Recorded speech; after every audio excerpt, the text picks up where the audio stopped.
All right, excellent. Well, thank you everyone so much for joining today for our Q4 virtual demo day. For those who don't have an opportunity to listen in today, we will have the recording up in the next day or so for you to be able to check out and watch back. We have an amazing group of founders here today. I was just mentioning to all of our founders prior to starting that, we make a real big effort at Kingscrowd to help identify the best and brightest founders that are out there actively raising capital and kind of bring them to your doorstep in a way that's accessible and provides you with the necessary information to make thoughtful, informed investment decisions. The group we have here today, we have four amazing founders that are across very different spectrums of types of companies. So I think it'll be really, really interesting opportunity to hear from many different types of industries, of founder types, so on and so forth. But all of these companies are doing really well, right? On the call, we have over $30 million in annual revenue in 2023 accounted for amongst these companies. All these companies are running the 5 to 10x revenue multiple category, which is very kind of reasonable and fair in this market versus some of the crazy valuations that you'll see either A, in the industry or B, in the venture capital ecosystem. We have over $1 billion in actual exits amongst these founders. And I don't mean like they were on the sales team of a company that sold for $1 billion. I mean, these founders have exited to the tune of over $1 billion in actual exits, which I think is pretty phenomenal when you think about having really strong experience to build a company. So exceptional founders you're going to be hearing from. We will be unlocking all the reports so that you can actually dive in further on these organizations that are here today and check them out, whether you're a paid member or not, which I think is a pretty cool opportunity, and strongly encourage you to go read up on those and learn more about them. Last thing before we get started, just a housekeeping item. Please do drop your questions into the Q&A section as the pitches are going on. That way we have an opportunity to get to as many as we can. We try and keep it focused and within the hour, so we likely won't get to all of them. But if you don't get your question answered here today, I strongly encourage you to go to their offering pages and ask those questions so that you can get them answered. But hopefully you'll learn things here on the call today that really help you get a better insight on the organization. And then definitely stick around to the end because we are going to have a vote from the crowd to determine a winner in our Q4 demo day. So with that, I am going to kick it off, and we have our first presenting founder, Raham from AptDeco. You're up. Thanks for having me. I'm Raham Fagiri, co-founder and CEO of AptDeco. AptDeco is the easiest way to buy and sell furniture. So, oops, this is the wrong way to do this. Sorry, I'm having some technology issues here. Okay, there we go. So I started AptDeco because buying and selling furniture should not be sketchy. So I was trying to sell my furniture on sites like Craigslist and Facebook Marketplace and just had really cumbersome issues, like from the strangers coming to my apartment, to the haggling, to the weirdness and awkwardness of the cash exchanges, to actually had to deal with like a pretty unsafe situation where I felt like this has to stop and there has to be a better way to do this. So launched AptDeco in 2014, and we are the only solution that powers furniture resale at scale. We have built our own resale platform where you can buy and list your sell your furniture or list it as well. What's under the hood that most people don't realize is we've built our own proprietary logistics software allowing for same-day pickup and delivery without warehousing. That's the big deal because that makes us more efficient and also more affordable for the customer. And we also have our own pickup and delivery service in certain markets, and in other markets, we actually outsource it to 3PL companies. So all-encompassing marketplace that's an end-to-end solution where you can list your furniture and sell it and buy it, and it's all done through our system. And so, the logistics is kind of akin to what you would think about, like what Amazon Prime delivery has been able to do.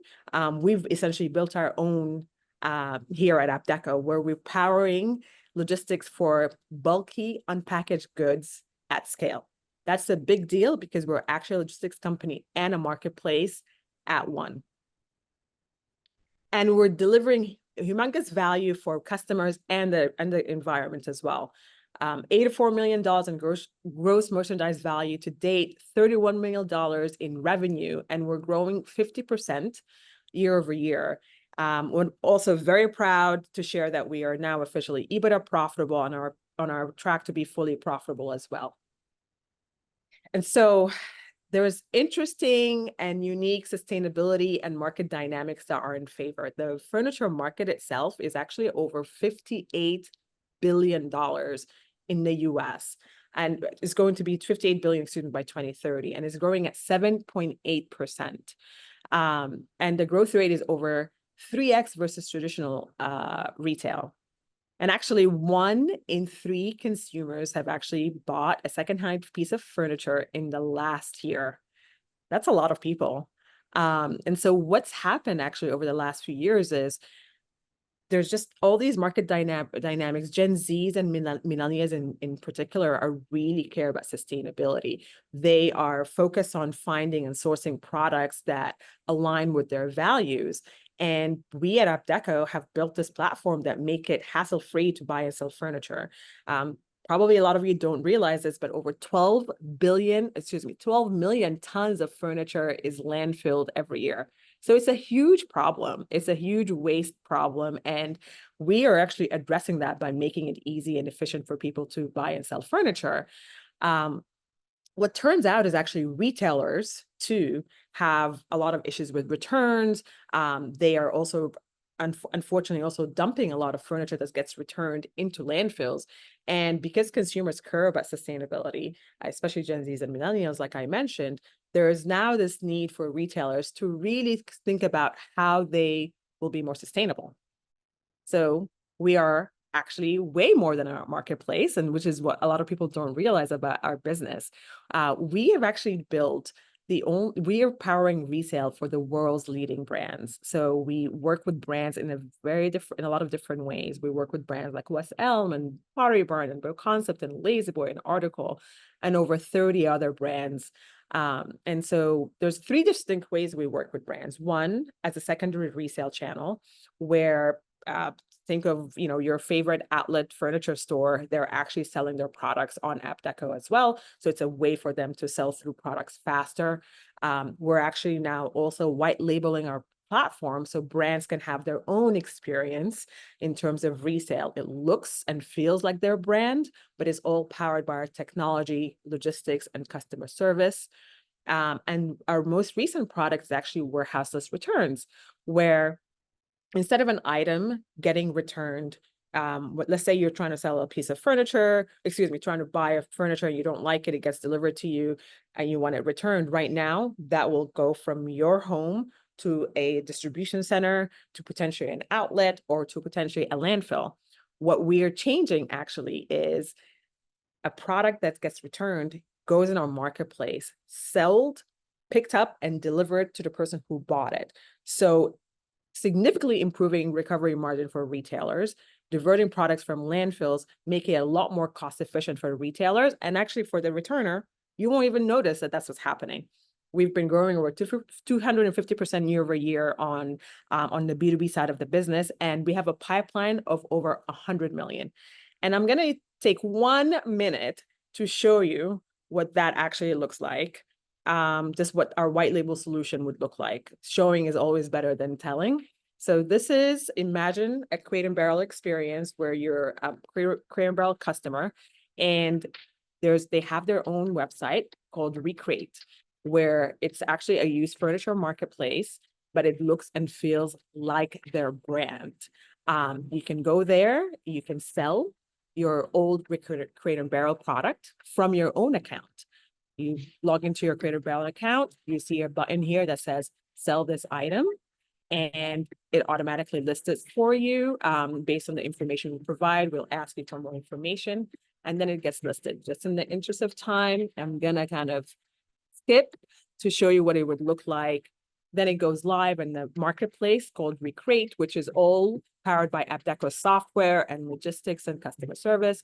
This is your piece of furniture that is now on Crate and Barrel's resale platform. This is just a demo to explain to you what this would look like.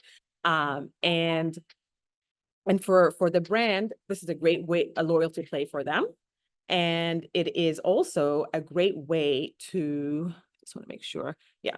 It's a great way for them, for the customer, they get credit for these products. So it's a really big deal. A lot of brands are actually already in the process of launching their own, and we're going to be powering for a lot of them. It's happening in apparel at a big scale, and we're excited to be leading the charge on the furniture space. And we have no competition and a fast-growing market, so we're ready to win. We have over 200 million in GMV in the next 3 years, projecting to do over 200 million in GMV in the next 3 years. This is because of what we've built on the marketplace, on the logistics, and on the B2B side of the business. So it's a combination of all of these things that will get us to over $200 million in the next 3 years. And we're expanding fast, and I think we're almost at time.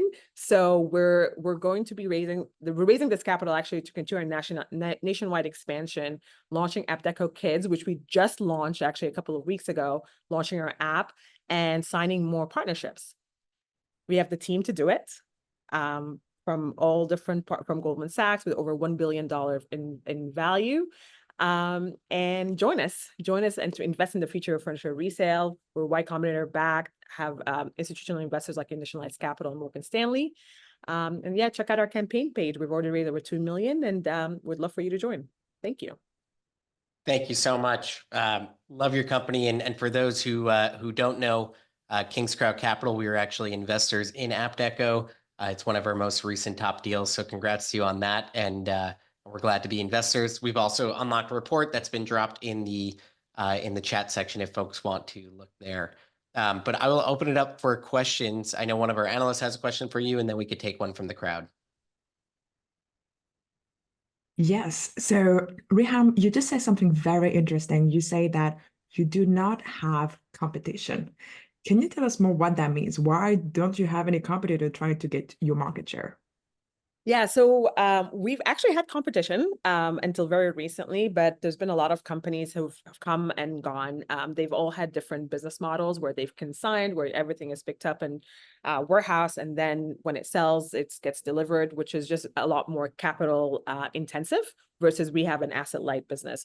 So from direct competitor perspective, we don't have any competition. There's of course, like, you know, the mind share is still like Facebook Marketplace. That's where people know to go.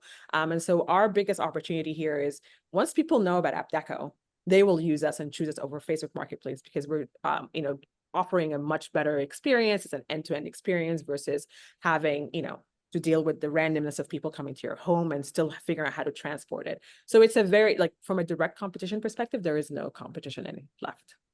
Sounds good. We also have a very good question in the chat.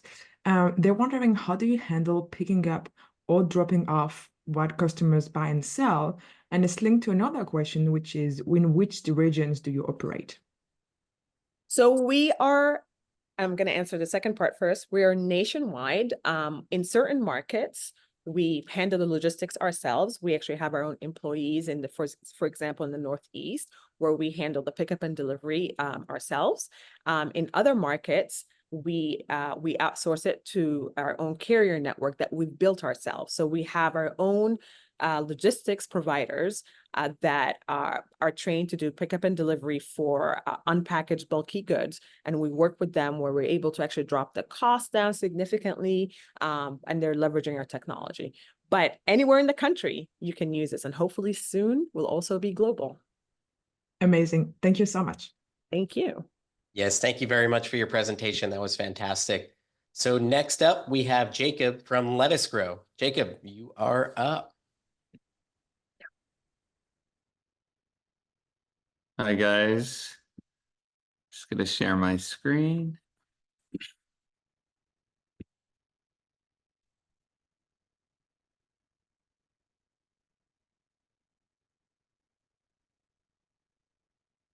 Cool. So the wellness industry has been absolutely skyrocketing.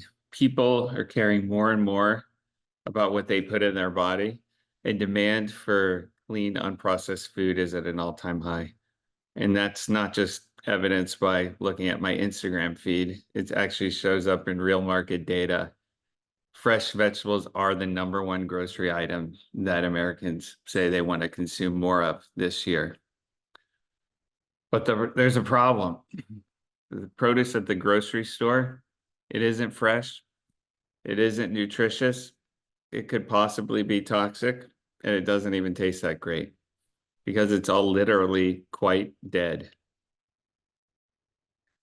It's trapped in an over-industrialized and over-centralized system that's really designed for shelf-stabilized and packaged foods. It's kept on what the industry calls life support, which is a series of tactics that make your produce look like it's still good, but it's not. And how could it be? Because the produce that hits the grocery store shelves is 7 to 10 days old after traveling an average of 1,500 miles. And through that time, through that process, it's lost over 50% of its nutritional content. And that's not even counting, all the different toxic pesticides that are sprayed on, some of which are known carcinogens, endocrine disruptors, and neurotoxins. And then once the produce gets on the grocery store, it's either sprayed with, it's not just water overhead, but there's chlorine spray, or it's sitting in a plastic wrap. And we already know that plastic leaches into our food.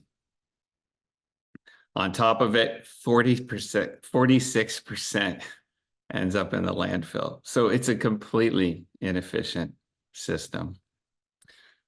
Let Us Grow lets us completely bypass this broken system. We're reimagining the $62 billion produce industry to make fresh, clean, and delicious produce available to everyone.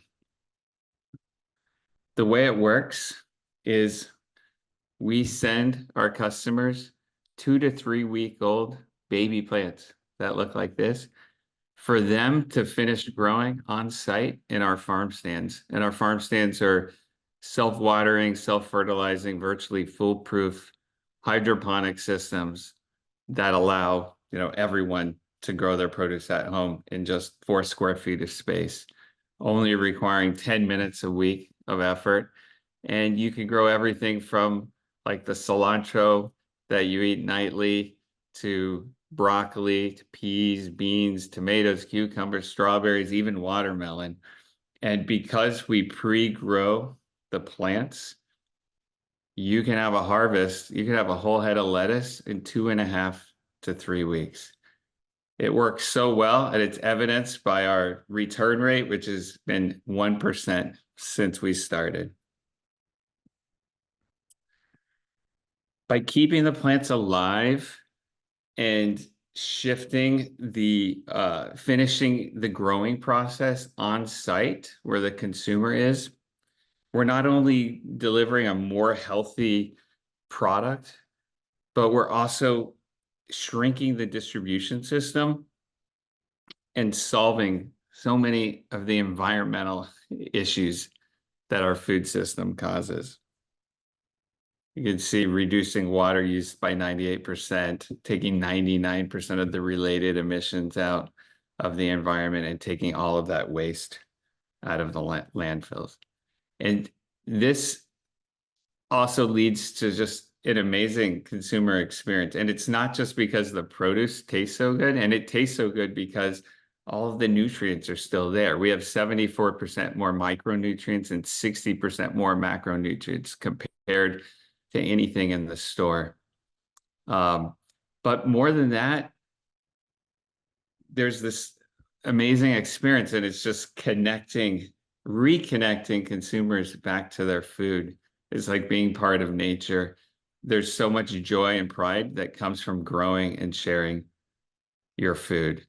Our customers rank us 4.8 stars on the App Store and on our website, and the average customer's with us for just about 4 years.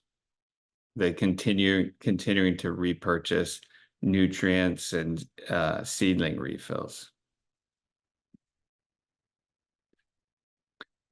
To date, we've sold over 60,000 farm stands.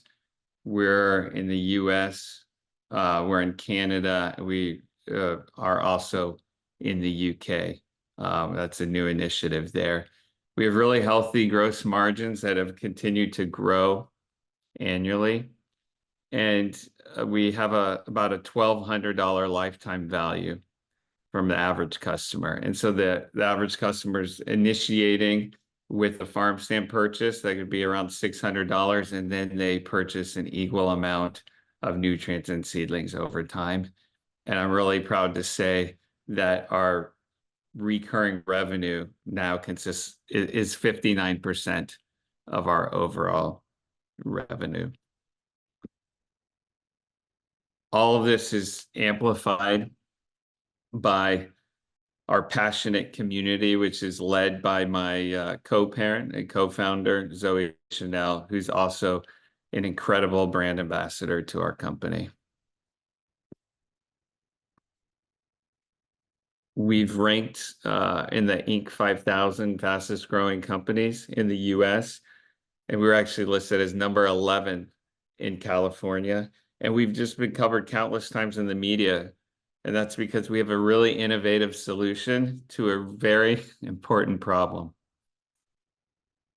In just a few years, we've helped our customers grow over 6 million fruits and veggies, but we've saved a couple 100 million gallons of water, prevented 200,000 pounds of plastic from entering the oceans, and taken 4 million pounds of carbon out of the atmosphere.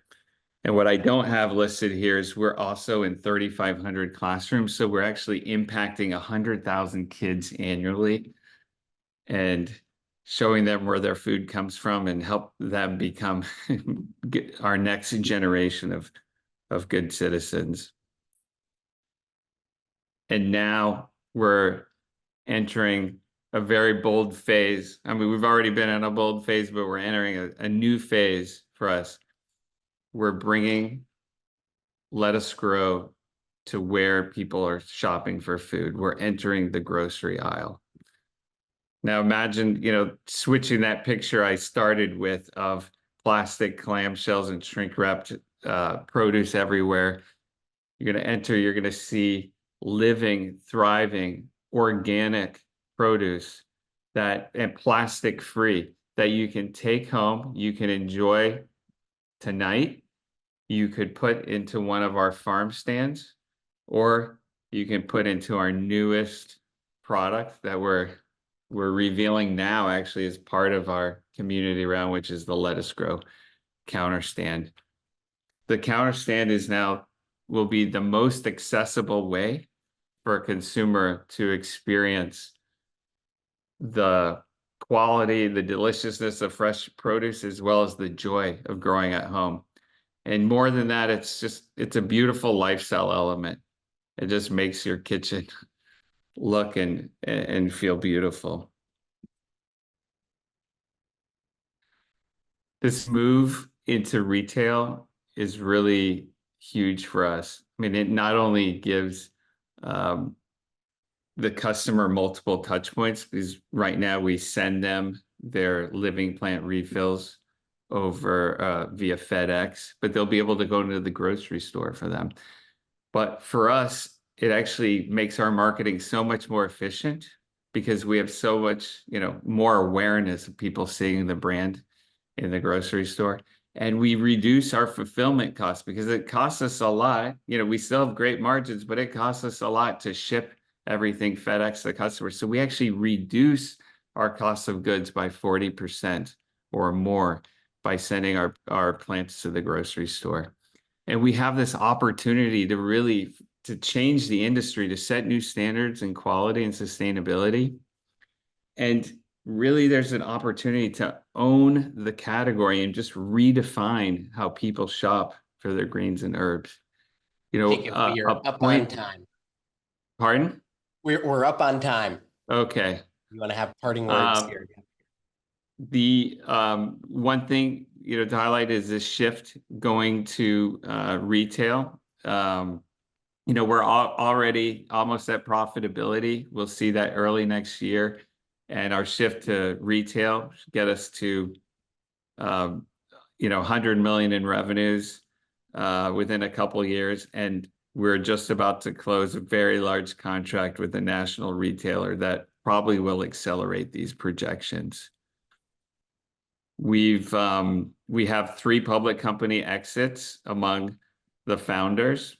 The last company that Greg and I started together, we achieved over $1 trillion of transaction value and sold to the parent of the New York Stock Exchange. And we're invested in by leading VCs that backed Uber, Sweetgreen, Beyond Meat. So if you join us and invest with us, you're among very good company. We just ask, it's your turn to join, to invest, to grow, and to man better of our food system. Terrific. Thank you. Great. Thank you so much, Jacob. So Thank you. we have a couple of questions from the crowd here around product development, product roadmap. So the first one is, do you have options for those with pets or kids where we don't want paws, mouths, or hands getting into the produce, especially produce that is beneficial for us but toxic to cats and dogs? Yeah, so a big, so many people say they tried to start with gardens and the squirrels get in it or the deers get in it or different animals. So one really nice thing about our system is everything is lifted up. So as long as you keep our farm stand away from a fence, you can pretty much keep the animals away. Yeah, and in terms of the like household pets, like is there eventually going to be a version that's kind of enclosed or like screened off so that kind of prevent household pets from getting into it as well? I think people could probably set up barriers if they really need to, but if you look at our Instagram feed, you'll see so many pictures of people's they like to picture their pets right next to the farm stand. So we haven't really heard much need, or demand for that. Got it. Yeah, so I don't think we will. And we also don't grow anything everything we do is edible. We don't grow anything that's toxic to pets. Got it. Great. Chris, I don't know if we have time for one more or. Yeah, we can take one more question and then we'll keep moving here. Great. And I just had a question around sort of the sourcing of the plants. Is that, especially like if some customers want to go the organic route and all of that. So kind of where are you sourcing the seeds from and that whole side of things? Yeah, one thing to note is everything that we do is organic. All the seeds, all the inputs, the grow medium.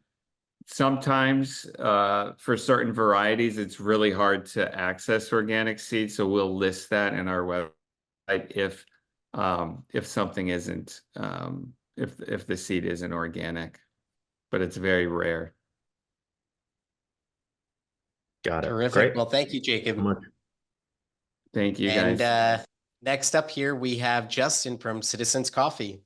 Justin, you are up. Hey guys, can you hear me? Just testing my mic. Yes, good to go. Awesome. I'm just going to share my screen.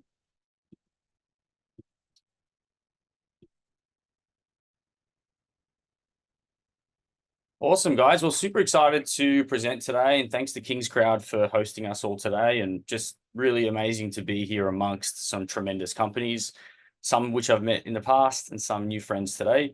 But guys, I'm going to be talking about Citizens is our brand. We are at the intersection of being a better breakfast and coffee restaurant brand, and also the intersection of a CPG brand. So I'm going to take you through our traction today. But right up front, guys, we're a national brand. We have locations in New York City, in Houston, Texas, and Austin, Texas. And we have a nationally distributed CPG line across the country. And we serve over 1.5 million guests per year currently, and that's set to scale as we become, more of a national brand in the coming years. Guys, the first thing I want to do is kind of take a step back.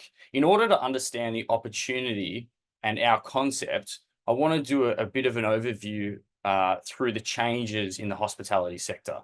Restaurants and hospitality is unlike other major industries in the sense that it goes through evolution and change. And I want to just kind of, highlight some of those changes and take you through to where we think the breakfast and the coffee market is today. So, restaurants initially started in France, and really one of the first major changes to the restaurant industry was the car, which introduced Michelin maps, and then came fine dining. That really caused restaurants to be more aspirational, up their quality, up their efforts, because all of a sudden customers could come from anywhere. The next biggest change came here in America, where we now know what's called the drive-through, which really came about with convenience. We saw brands like McDonald's explode, and then more recent brands like Starbucks really come to the forefront. One of the most recent, and I think one of the most amazing changes in our industry, is the introduction of a category called fine casual.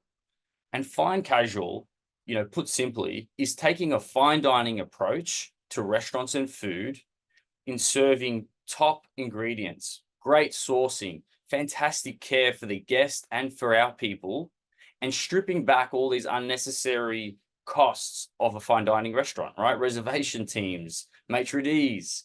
So it allows it allows guests, and allows such a broader subset of masses of guests to have access to just great food. Now, fast forward to today, we think that the breakfast and coffee industry is going through one of those, substantial changes.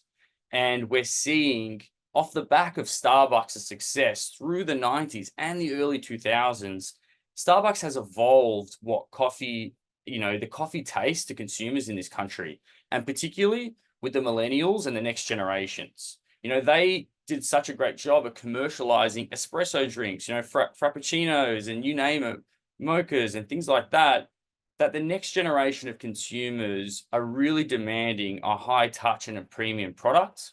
And we're already seeing some of the stocks and some of the analysis on some of these legacy brands starting to decline, and the next generation demanding a more premium and better experience. Now, in order to tell the story of Citizens, I want to just point out a really fun case study, because our brand Citizens really comes from, where I was born and raised in Australia. But to really depict how far ahead Australia is in coffee and breakfast, I want to show you guys a bit of a case study in Starbucks. So Starbucks, they have over 25,000 stores here in America. They have over 40,000 stores abroad. It's fair to say that they're dominating, or one of the dominative brands in our industry. Well, back in the year 2000, they entered the Australian market, and within 8 years, closed over 80% of their stores. So there comes this question of, why wasn't Starbucks, this premium, amazing brand, able to crack the Australian market?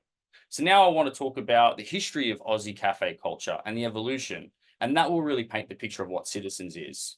So, Australia is by heritage, we have our British roots. And after World War II came a wave of immigration, especially from the Mediterranean. And we saw a lot of technology come in from coffee, like espresso machines, ways of roasting coffee, roasting machines.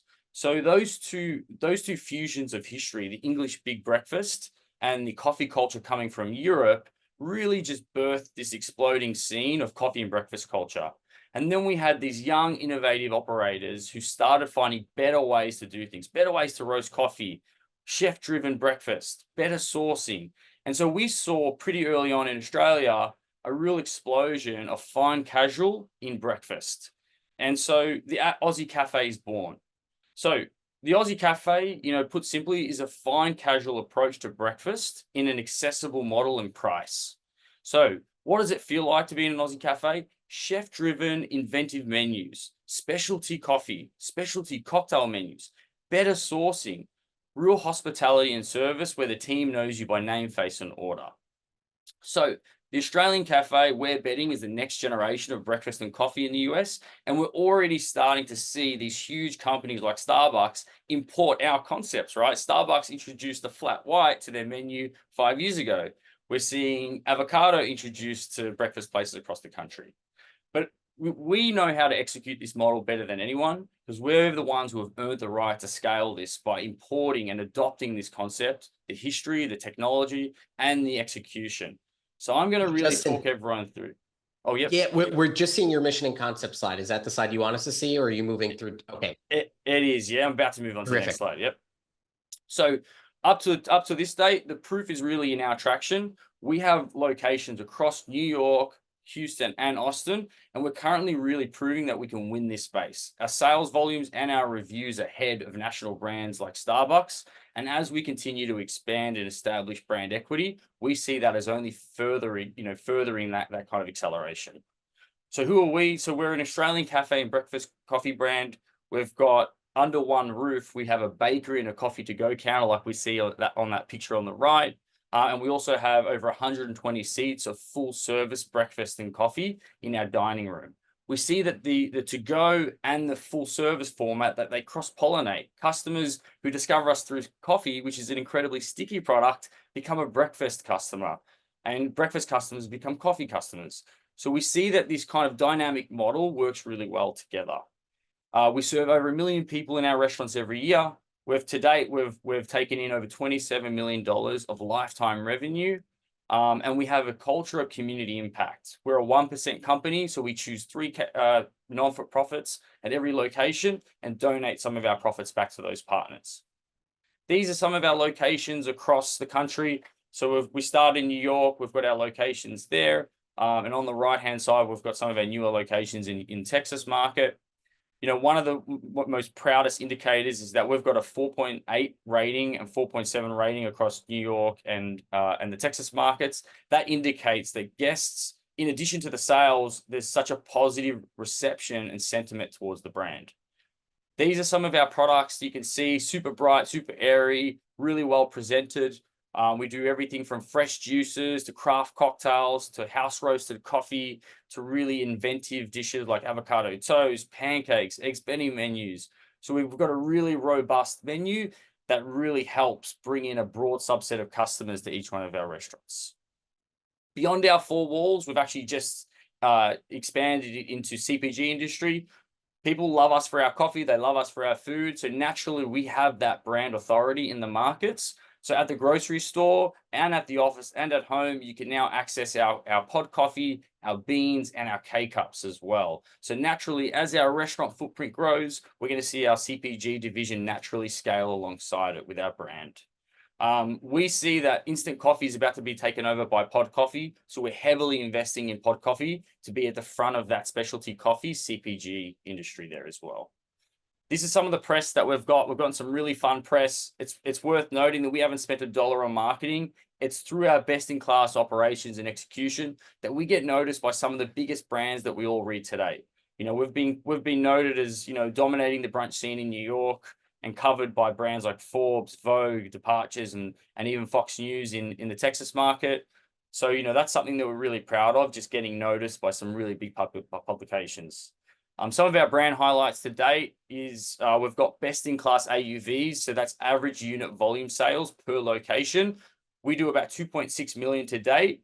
Just to give everyone a comparison, we see that Starbucks is still at about a $1.5 million range, and so we're well ahead of Starbucks per location, and we have similar real estate and cost structures as well. To date, we're on track to record $1.1 million in unit level EBITDA, and projected to finish this year at $8.1 million in revenue. Terrific. Justin, we are up on time. If you want to have a parting word, that's okay. Yeah, absolutely. The last thing that I'll say is that, you know, this page here is just such a perfect depiction for our investors. We've already proven that we're winning the space in sales and profitability across New York, Houston, and Austin markets. We've got a really clear pathway and a pipeline to scale across the country, all the way to $100 million of revenue in the coming years, alongside our CPG. And we see that the white space is endless. We're seeing brands like First Watch, who are a publicly listed company in 2021, with almost a $2 billion market cap. So that's really where we see this brand going. And we're to date, we've raised $1.5 million and had really big investors join the ride, like some major investors who have come from Facebook, like Randy Zuckerberg. And we really invite everyone to join the ride and get on board with us as well. So thank you everyone for your time, and thanks to Kingscrowd again. Great. Thank you so much, Justin. That was great. We have a question from the crowd here from someone that visited your Soho location, and they say it was very enticing, but it didn't seem as if you had embraced plant-based items aside from plant-based milk, whereas your competitors are. Are you looking to change your services to address these customers, as well as change your offerings to meet the demands of specific areas? Yeah, look, it's a great piece of feedback. You know, the food, I think consumer taste differs per market and it's rapidly changing. And we're super committed to staying at the forefront of consumer demands. So we're always looking to kind of introduce, vegan, nutritional, health conscious customers as well. So actively working on bringing in more vegan options to kind of, accommodate some of those customers who are looking for those options as well. Great. Great, thank you. And second question here, just wanted to ask about the kind of the retail strategy, because obviously getting into retail, getting into big grocery chains, it's a very different ballgame than selling D2C, whereas in the restaurant where you can really showcase the Australian service and all of that. So curious the plans there, and if you plan on diverting part of your growth strategy to really leaning into the retail growth side of things, or more so just expanding location count? Teddy, it's an awesome question. And I think on this page, these are 3 brands that have actively gone beyond their restaurants and their physical locations and invested in building their CPG and their retail strategy to high velocity. And so we're super committed to scaling our retail section of our business as much as our restaurants, because what we're seeing, you can see it on this page, right? These brands, once you diversify your business and you're at this powerful intersection of restaurant and CPG, we open ourselves up to strategic acquirers, like we see on this page. Blue Bottle, who's a very comparable brand, was acquired by Nestle. Nestle is a retail and a product brand, but Blue Bottle is a coffee brand, right? So the more that we can scale and build success and traction in our CPG, we open ourselves up and our shareholder value and valuation, because the subset of buyers and strategic investors is going to be much, much broader when we're considered a household restaurant and product brand. So to your point, Teddy, we are going to go full throttle at building high velocity retail division of our business. Because as you can see, the valuations that are coming from those brands who are at the intersection, like La Colombe, acquired by Chobani, First Watch, almost a 2 billion market cap, and Blue Bottle being acquired by Nestle, that's our roadmap to a really, really bright future and shareholder returns. Got it. Makes sense. Thank you so much, Justin. Awesome. Thank you so much, guys. Outstanding. Thank you, Justin. And we've dropped the link to be able to check out the report on Citizens Coffee as well, if you want to go check them out. And last up, we have Our Bond. Duran, you are up. Thank you very much. Let me just share. Can you see my screen? Yes. You can, Chris? Yes, I can. Terrific. Thank you, everybody, for joining. I'll introduce myself very quickly, and then I'll give you a quick synopsis of the company, problem, solution, status, and summary. I'll speak quickly, but hopefully very clearly. I'll introduce myself. Before starting Bond, I was a serial entrepreneur. I started 2 technology companies in the cloud computing arena. One was sold to Hewlett Packard for about $700 million. The prior to IBM for about $200 million. Prior to that, I was VP and general manager at what is now Dell. I was on the EMC side. That was the world's largest data management, storage, and protection company. Earlier in life, military special operations deputy commander. I studied a little bit. I'm a US citizen. Thank you for your time. In terms of the synopsis, what we're talking about here is an opportunity to revolutionize personal security and peace of mind. This is a $438 billion market. We experienced hyper growth since we launched the platform in 2023. We did about $7 million in revenue.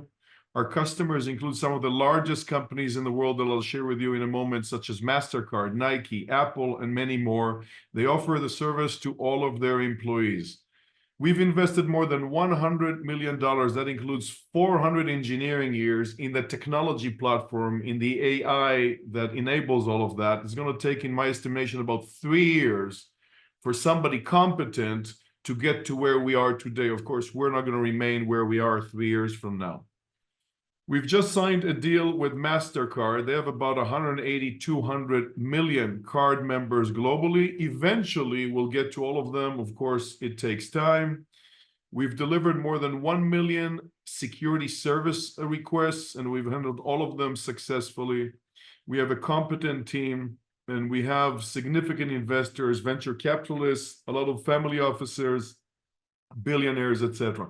The opportunity that I'd like to share with you, Bond is positioned to become one of the most influential and successful, financially successful companies globally. And I'm inviting you to participate in this relatively small round that gets us to profitability by the end of next year, which is when we intend to raise more capital. These are some of our customers on the left, and on the right, they're companies that are in pilot, in negotiation, etc., very large companies. Just think about the leverage that that gets you. You sell to a large company, they give the service as a benefit to 50, 100,000 of their employees. Cost of sales is very low. We're not two students in the garage developing this, playing cops and robbers. These are some of our advisors. These are the foremost security minds in the world. You have here former head of U.S. Secret Service, deputy director of the FBI, and more heads of Metropolitan Police. Let's talk about the problem, and I'll stop sharing momentarily. All of us on this call, people whom we love at home, I'm going to keep everything gender neutral, of course, and people whom we're responsible for, our employees, our customers, students in our universities, residents in our cities, all of them routinely find themselves in situations that make them feel uncomfortable and sometimes unsafe. It falls into three categories. Think about your own lives. Category number one, they walk alone at night. According to Gallup poll, 40% of Americans, that's 140 million Americans, say that they don't feel safe walking alone at night. Let's run the numbers. 140 million Americans. If each one of them feels that way only once per week, that's 7.28 billion cases per year in the United States. Let's take one of those cases. Let's assume that all of us have a sister. Her name is Rachel. Rachel is 24. She works in a high-rise in one of the large cities in the United States. She leaves the office every day at 6 p.m., and then she has a 5-minute walk, right? She walks to where she parked the car or to the subway. Maybe she walks home. As she leaves the building, she feels unsafe. That's not a 911 emergency, right? She's not supposed to dial 911. 911 is for emergencies. But she feels uncomfortable. That's a problem that has no solution. She walks by herself in the parking garage. God forbid the wrong person approaches her. When does she notice him? When he's 2 cars away? What's the closing time? 3 seconds? That was it. Does she complete a 911 call? No. If she has a panic button, should we assume that 24-year-old Rachel is going to push the right button under pressure? Wrong assumption. What I just described to you is a problem that nobody likes to talk about. Too early to dial 911. And in a minority of those cases, it's going to be too late to dial 911. How bad is that minority? According to the Bureau of Justice, 500,000 women are raped every year in the United States. Think about that. Big problem. That was category number one, walking alone at night. Category number two, alone in the vicinity of a stranger. So if we think about it, and if I go back to presenting to you, this is the situation of somebody walking alone at night, too late to complete a 911 call. How about all the situations where alone with a stranger? Maybe you're a real estate agent. Maybe you're in an Uber. Maybe we are a delivery person. Did you know that every month in the United States, there are 60,000 emergency 911 calls by passengers of Uber and Lyft? 60,000. How many do you think are really emergencies? 0.8%. That's only 500. What happens to the other 59,500? 911 politely, but legitimately tells them, sir, ma'am, it's not an emergency. You got to get off the line. But let me ask you this. Why did they dial 911 if they're not in an emergency? They don't want to be alone, which is a very human need. When we feel unsafe, we want somebody to look after us. Question. Is there anywhere in the world a service that says the following? You're not in a 911 emergency situation. You just feel uncomfortable or unsafe. You're worried. Maybe you're worried about your children. You reach out to us. We will, A, preserve your privacy. Anything that happens between you and us remains between you and us. We know how to look after you only when you want us to. Using artificial intelligence and our agents, we will detect that something is out of the ordinary. We'll reach out to you. If we need to, we'll guide you. If we need to, we can deter. We can deter unwanted company. This sounds counterintuitive to the untrained eye. I'll explain that momentarily. If it gets to an emergency anywhere in the United States and in 28 countries in which we offer service today, we know to get to first responders, notify them, orchestrate their help. I'll explain all of that. There is no such solution. We've built it. It's expensive. It works. It saves lives. The third category are children. All of us who have kids are worried. So we choose from among 50 free apps that show us on a map where the kids are. Okay, I'm looking at my son on the app. I see that he's outside of school. I call him, he doesn't respond. The bandit. What do I do now? I'm 40 minutes away. No solution. Problem. Too early to dial 911, too late to dial 911.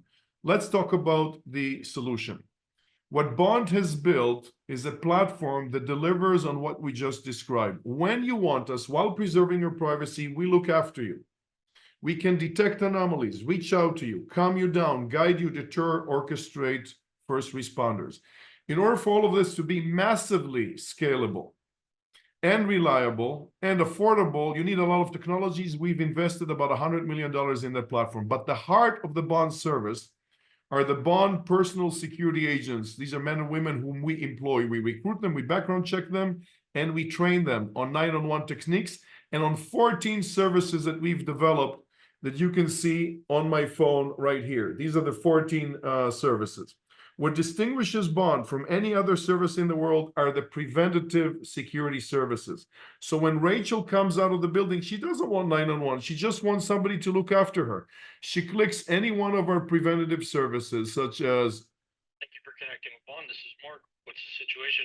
Hey, Mark, thank you for responding so quickly. I'm safe. I'm just demonstrating Bond. I'm going to show you to a crowd on Zoom. You don't need to deter anybody. Just say, hi, everyone. Is that okay, Mark? Yes. Go ahead. Hello, everyone. Thank you, Mark. I'm safe. Can I disconnect? Yes. Thank you for choosing Bond. We're here for you 24/7. Thank you. Good job. So think about it. Rachel comes out of the building. All she wants is somebody to look after her. She clicks the video monitor me button, which I clicked. Within 3 or 4 seconds, that's our average response time, a Bond agent appears. Ask her, Rachel, what's the situation? She says, do you mind walking me to my car? Let's be empathetic. That's what humans want. That's what we delivered. We now walk with her to her car. If somebody approaches her, the agents are trained and tested every week. This is not a summer school. To get Rachel out of the situation. Rachel, get back into the building, step into the CVS, lock yourself in the car. But if we can't, think tactically for a second. Who's approaching Rachel? Male, opportunistic, wants to survive, probably doesn't approach me, doesn't want eyewitnesses. They want to get back to their normal life. What does Mark, the agent, say to Rachel? Rachel, I'm with you. I need you to stop. Gently turn your phone towards the approaching stranger. And to the stranger, politely, sir, this is a live video recorded call. I'm a security agent of the firm Bond. The lady feels uncomfortable. I'll handle the situation. You don't need to help me. Have a good day. We don't blame. We don't agitate. We create a diplomatic out. We know that this works because we've handled more than 1 million service requests, 200,000 of them video monitoring cases. In about 250 cases, we had to deter. We were always successful. Let me show you back some of the slides. So the solution is basically a cluster of services that you get on your phone through which you can get access to Bond and our security agents. The status of the platform. I've already shared with you, reliability is very high. We saved lives. We're being purchased by some of the largest corporations in the world. Think about MasterCard. This is not just a B2B deal. This is a B2B2C, 180 million cardholders. Think about our cost of sales. This is what kills companies, cost of sales. MasterCard is going to handle that. Look at the reviews. People love the service. There's nothing like it. When I say that there's no competition, what I mean is, what is your alternative to Bond? Calling daddy? He's on a sofa. Summary. Think about Maslow's hierarchy of needs. Is there any company that comes to your mind with regard to this tier of safety needs? Anything? What? ADT? So we're creating this new category of personal security and peace of mind when you're leaving the house. There's nothing like it. It is preventative. Summary. You understand the size of the opportunity. Let's put this in perspective. What if insurance companies decide that this reduces their risk? They'll ask all of us to use Bond. If we just have 10 million users, let's assume that each one of them pays $100. That's a $1 billion revenue company. The valuation is probably 5 to 10 billion. Now multiply that by 10. There are 4.5 billion people on Earth that are using smartphones. They are the target market. Just think how large this could be. So I invite you to join me. I've already invested $30 million of my own money. I continue to invest. I think that this company does good, and everybody can understand that. And there's a great potential here for financial outcome. And you're invited to learn more by either scanning the QR code on the left, which will give you a video that tells you how we operate, or you can go to the WeFunder crowd. By the way, speaking of WeFunder, let me just show you. We're about to finish that particular round. Can you see my screen? So we've opened it to $1.5 million because we want to allow our members to invest. This is coming to an end soon. We're in parallel raising also on Reg D, which is where larger checks are being signed. Let me stop and take questions. Oh, Leah, I think you're on mute. Thank you, Chris. Thank you, Darren. So you showed us a very impressive list of B2B clients. Can you tell us why does it matter for them to get your product? Terrific question. Workplace violence costs on average $2,000 per year per employee. Assume that about 150 million employed personnel in the United States. We're talking about $300 billion. What are these costs? These costs are associated with somebody getting hurt. They lose work days. You lose productivity. Then there are medical bills. There is insurance. Sometimes when somebody gets hurt, they don't come back to work. Now you lose the revenue. You need to invest in recruiting. Then you need to invest in training. There is an impact on morale.